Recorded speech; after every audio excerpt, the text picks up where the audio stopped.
Well, good evening once again. It's Monday night, it's 8 o'clock, and it's time for our regular show called The Ref's Opinion. Lots of things happening during the week, which we'll be discussing in due course. But I'm delighted to be joined once again by the former Premier League referee, former FIFA referee, former head of the PGMOL. Those are the guys who look after the referees in the Premiership in England and the Championship, and the man responsible for the goal line technology, which is now in every game and is proving very, very successful. Keith Hackett, lovely to have you back on the show again. Great. I missed the show last week, but I was sat in a restaurant having a really nice meal on the outskirts of Portugal, which was quite nice. Lovely, well deserved. Lots of controversies during the week, and I've got them all written down. But I want to start with one that was sent in to me by a young man who was a former colleague of mine in a previous life, as they say, John Scott. And John wants to know what is going to be done about the pushing and shoving in the penalty area. Apparently, there is a column or comments on BBC website about the pushing and shoving, what can be done about it. I've already said is to have the player sitting a meter apart, as in a free kick, that they should not be more than a meter apart before the kick is taken. What do you think? And John, thanks very much for sending in that message. I mean, at the moment, it's at epidemic stages. I watched, I think it was down in England a week ago. I was sat there in front of the screen, and I think it was the Manchester United game. It was deplorable what was being allowed to happen.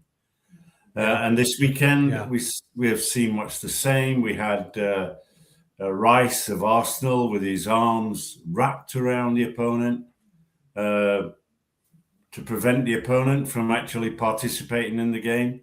I think on that occasion I smiled because the ball actually struck Rice whilst he was holding his opponent and went into goal. So in that situation, I smiled. The more I see what is happening at the setup of corner kicks, it is completely and utterly out of control. And a number of people contacted me and said, Keith, I'm no longer going to watch the Premier League. It's a joke. I want to watch football. I want to see the good stuff. I don't want to see the wrestling, the rugby. I am convinced more than ever that your idea, which you put on this show several months ago, that the forward and defenders should be 1 meter apart, as in set piece free kicks, is a step in the right direction. And I'm disappointed that the IFAB are not seeing this as a major problem and doing something about it.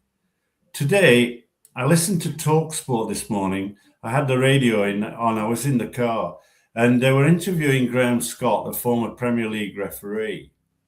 He recognised, like we did that, he's recently retired, that it's a major problem for referees. And his idea was to say, right, at the setup of a corner kick, only the defenders are allowed in the goal area. And the attackers can be in the penalty area, but outside the goal area to prevent that build-up and escalation. If the PGMOL do not do something about this, then the image of the game is tarnished. But, I've had correspondence from about 8 or 9 overseas referees who've operated at the highest level, and they're stating this is not happening in their country. Why are English referees so weak in dealing with what is a problem, and the laws of the game give them the answers? whilst we're looking for a reason to outlaw the setup, what they're saying is enforce the law. Stop going in and chatting. Just signal for the corner kick to be taken. Once the ball is played, then you can penalise, and penalise in the manner of a penalty kick or a goal kick, but penalise it. Don't accept it. And I think Howard on his hands as the boss of the PGMOL. We set the benchmark for the game around the world. 211 territories watch the Premier League. And my God, when they see what's happening, the image that they see, that I see, which is sad, is weak officiating. And I don't think in England, and I don't think in Great Britain, that we are recognised as, in the past history of refereeing, as weak officials. And I think something has to be done. And the person who sat in Wales this weekend at the IFAB meeting that represents England, Howard Webb, should come back, concentrate on his job, and sort the mess out, because it's getting worse. Yeah, Howard Webb was, as you say, was brought into he was going to be the new Messiah, as far as after Mike Riley, and yet he is no different and no better. And if anything, he's probably a little bit worse, because he seems to be more concentrated. And I'm reluctant to criticize him, but it has to be said, he seems to be more interested in his international travels and his match commissioning or referee assessing that he does at European level, UEFA level, and his television work with Michael Owen, instead of dealing with a serious problem that is here. And like you, it frustrates the life out of me that the referee, the corner kick is about to be taken. The referee sees the pushing and shoving, and it's not pushing and shoving, Keith. It is, as you say, it's wrestling. Yeah. Players are being wrestled to the ground. And yet, if a slight touch on a player in the center of the field happens, free kick is given. Why isn't a free kick given here? Either a corner, either a penalty kick to the attacker, or a direct free kick to the defender. That's it. Not going in and talking, and he's hardly taken 3 steps back, and they're at it again. Because the players know they're going to get away with it. Yeah, of course they do. And I cast you back pre-season, before the start of the season. Howard Webb made a very clear statement that they would be taking action in this area of the game. He will have conveyed that information to the managers, because he meets them pre-season, all of them. And I think this lasted 2 weeks. I don't think it even lasted 4. And I just feel that there's a lack of leadership, and from that, and guidance, and from that you get inconsistency in the approach. I mean, if we go to a referee who I admire, Jared Gillett, top referee from Australia, comes into the English Football League, quickly gets appointed to the Premier League. I've watched him officiate, and I admire some of his refereeing, because I think he's a strong and firm referee. He's in an ideal position at the weekend to award a penalty kick. He couldn't have been in a better position to view the push. And he gave nothing, and VAR didn't come in. It was a clear push. It was therefore a penalty kick. And I suddenly thought, Jared Gillett has got to have seen that. He's got to have recognised that as an offence. So what guidance is he receiving from the PGMOL? Somewhere along the line, it seems to me, as in the past, when we sit in groups, referees, and we discuss these situations at the PGMOL, you set the bar. You set the bar where you believe that you will get consistency out of your 20 referees. You then sit back and say, gentlemen, if you don't apply this criteria that we've now set, then you will not be receiving an appointment the following week. Simple. And I think at the moment, I just look and I think there's referees who are refereeing in the headlights. They appear to lack confidence. I watched Darren England in the Arsenal game. There were 3 massive opportunities to apply advantage, and he applied none. And, you know, when the IFAB sat at the weekend and said, game flow, game management, all those sort of things, we want to improve, here is a referee who fails to apply a basic law of advantage and stops Arsenal 3 times in the tracks. Not good officiating, excuse me. Do you think, Keith, just elaborating a little bit on that, and they all seem to be doing the same thing. They go in and they have a chat with the 2 players, the 2 culprits, as it were, and step back, and the same thing happens again. Are they just going through the motions of what they are told to do and not being true referees in deciding on an incident that they see? And generally, your gut feeling is the correct feeling. Generally, you will get them wrong, but generally a good feeling. Why don't they let play continue and then either give a free kick to the defenders or a penalty kick to the attackers? But they do the same thing over and over and over again. It drives me crazy. Does me, does the thousands of fans who respond to my Facebook pages. There is no doubt that the players understand that no action is going to be taken generally. Yeah. And therefore, they're going to do it. We know that Arsenal, for example, tactically, will put 3 defenders or 3 attackers on the goalkeeper to restrict the goalkeeper's movement. They're very, very clever. Very clever in terms of how they do that and how they, in fact, stretch the law. But there are others that are just wrestling, throwing their opponent to the ground, and nothing's done. And that's because of the weak refereeing that you spoke about. That's because there is weak refereeing, and they know. Like, for example, I use this as an example. The goalkeeper now cannot hold the ball longer than 8 seconds. Correct. Look how quickly they're getting rid of the ball.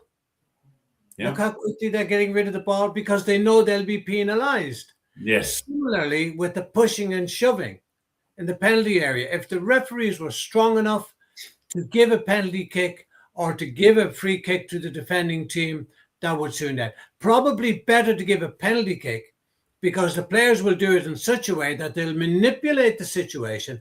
They know they'll get away with it, and the referee gives a free kick to the defending team. I mean, it's just, and that's being unfair then to the attacking team.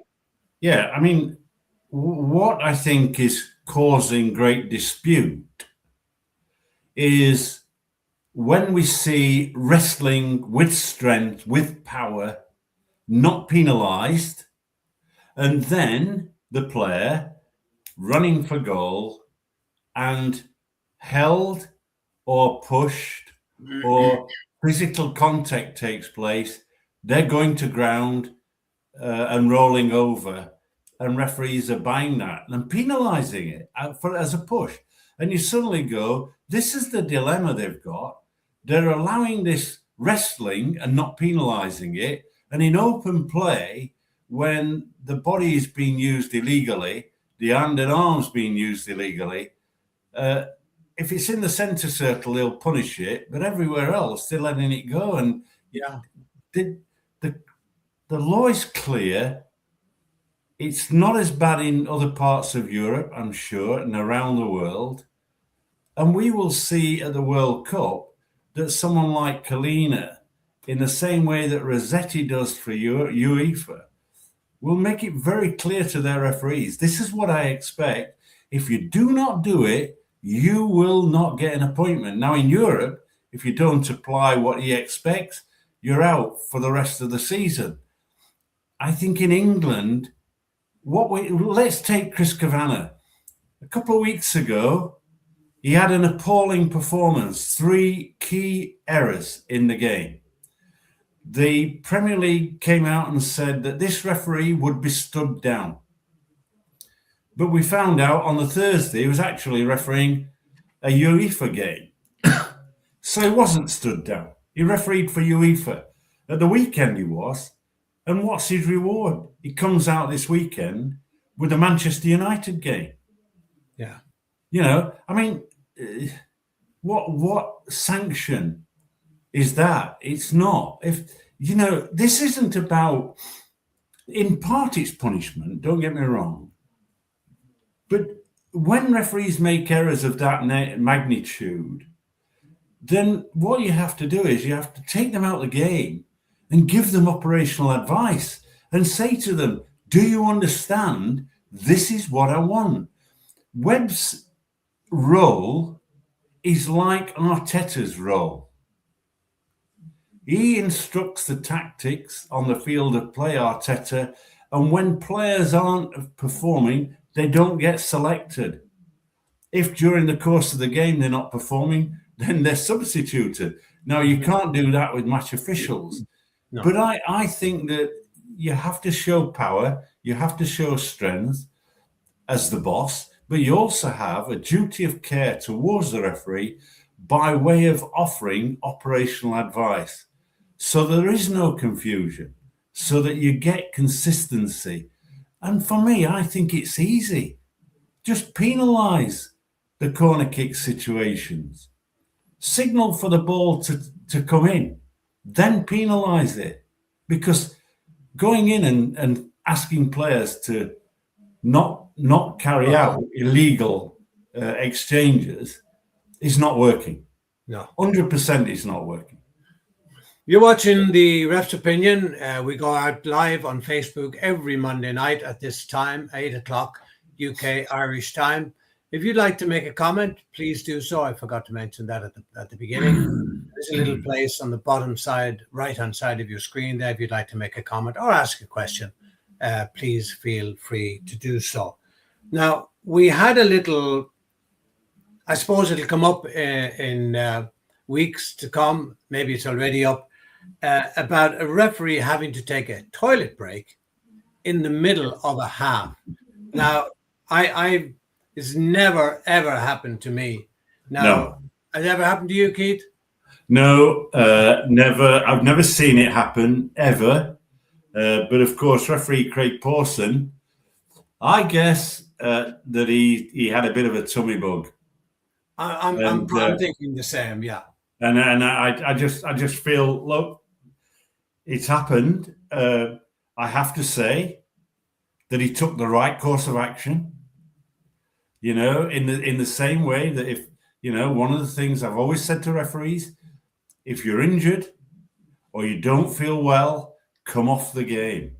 Yeah. Even if you're 50 minutes into it, just come off and let someone else take over. And I suspect in the case of Craig Pawson, I think rather than stopping the game for a period of time, he could have just handed the whistle to the fourth official and said, carry on, mate. Do it for a bit whilst I just go to the toilet. Because, you know, it was amusing, but I think it was... You know what looked even worse was he was coming out and he was still pulling up his trousers and tight, you know, as if he literally walked it, as if he literally got out of the toilet and then he was pulling up his trousers. He should have done that before he came on the field, because now people are laughing and saying, what the hell is going on here? But as we've said, he could have had a runny tummy, and as you say, he'd had that. It didn't just happen like that. No. He must have known about it, and he should have pulled out of the game or got the fourth official. But it just didn't look that great. I see a comment here from from Brian. Brian, good to hear from you. Brian Wexler, I haven't heard from you for a while, Brian. Brian says, why can't the rules be changed back to what it used to be? Can't hold players' hands off. Yep. Well, yeah, that's really what we've been saying, Brian. But they keep telling us that this football is a contact sport, and you know that referees are blowing for trivial things and allow more contact to happen. I don't know. What's your opinion on that, Keith? Well, I mean, holding is an offence, and therefore holding an opponent is punishable by a direct free kick. Yeah, and therefore that's not changed. What has changed is referees' attitude and application of the law.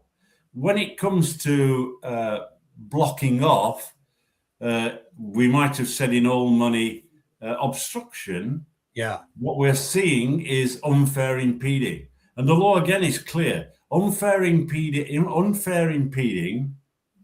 blocking in other words, obstruction in other words, without contact, is an indirect free kick award. If there's contact, then it's a direct free kick. Yeah. So, you know, that's in the laws of the game. We see blocking, we see unfair impeding, we see holding, we see pushing, and it's all gone away, and referees ignoring generally the offences. Yeah, and Brian has just come back there. He said that's wrestling, not contact. Well, you're absolutely right. But Keith, on the obstruction, as we used to call it, the old what you said, old money obstruction. They've almost, instead of obstruction, they're now calling it protecting the ball. And you see this happening all the time, where they're holding a player as the ball is running out wide for a goal kick. They're actually holding the attacker back. Surely that's not allowed. Well, in that case, if the ball goes outside playing distance, that's an offence and should be penalised. In the same way that I can't believe that a referee can't judge that a player deliberately goes backwards to block a player and unfairly impedes him, and therefore should be penalised. Yeah. So this whole aspect of unfair impeding with contact or without contact is a law that doesn't get applied often enough. Yeah. Just see another comment coming. I like to get through these comments because the guys take the trouble. Yes. This is from Tommy Breen. Boys, great show. Thank you, Tommy. The season overall is very poor. The carry on in the penalty area is destroying the matches. As a fan/supporter who pays big money to watch this, is destroying our enjoyment. To see one player with both arms around a player should be a penalty. Well, Tommy, that's exactly what we were saying earlier. I don't know if you tuned in earlier, Tommy. That's exactly what we were saying. you know, I mean, Tommy's absolutely spot on. Fans pay a great deal of money for a ticket to watch the match, but their cost of getting to and from the stadium. Yeah. And the number of people that I speak to who say that they're just getting fed up with the behavior of players and the referees allowing them to be childish in their attitude towards the game, feigning injury. There's a classic this weekend, if you've not seen it, where Harry Maguire of Manchester United, his opponent is in front of him and decides to do an overhead kick. I can tell you that there's about 9 inches to a foot away from Harry Maguire's body when this kick is made and completed. And Harry Maguire holds his head as though he's had contact. It's absolutely ridiculous. And you suddenly think the level of cheating in our game is upsetting those people, the true fans, because they want to see a fair game and well officiated. Yeah. And as I say, I think, as I mentioned, with the three advantages that could have been applied by Darren, by the Barnsley referee, I do think in that situation that he needs operational advice. Mm-hmm. He needs to be informed of the law on advantage. He needs to improve his peripheral vision, and of course, his cognitive skills need to improve. Yeah. As my boss used to say, better managers see things before they happen. And what you've got to do is look at the build-up of play, and the tactical foul that's been given and penalised is exactly what the defending team wanted. They've taken an opportunity of a Arsenal player in this occasion to go on and potentially have a shot on goal. Yeah, just another quick one from Brian again. He says, I call them professional cheats. Nothing else, and they should be penalised even after the game with video evidence. Yeah. Well, that's, you see, I don't think the football authorities and Hardwell have the guts to do things like that. I think they need to get into their referees and tell them you apply the laws according to the laws of the game, regardless, without fear or favor of anybody. And that, I mean, these, what I call these soccer politicians, these guys who the Blazers, as some guys call them, not the Blazers of Manchester United, of course, but the guys who wear the suits and so on.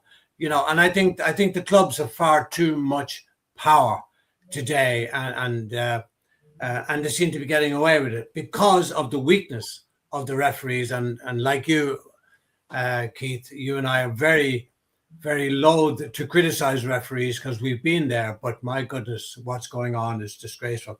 Just one last thing, Keith, because goodness, look at the time. Where is it now? Yeah, Leeds Man City. Peter Banks was the referee. The Leeds manager coming on the field and confronting the referee, giving him whatnot, verbally, of course, and get the red card. Yeah. Well, I think that Peter Banks was a bit too quick with the red card. I would have liked the manager to have got a little closer in order to prevent anyone having any doubt, as is the case now, because the manager has actually said, I didn't say anything to the referee. I was moving towards the referee to query time played. He felt there should have been more time allowed at the end of the match. That is his claim.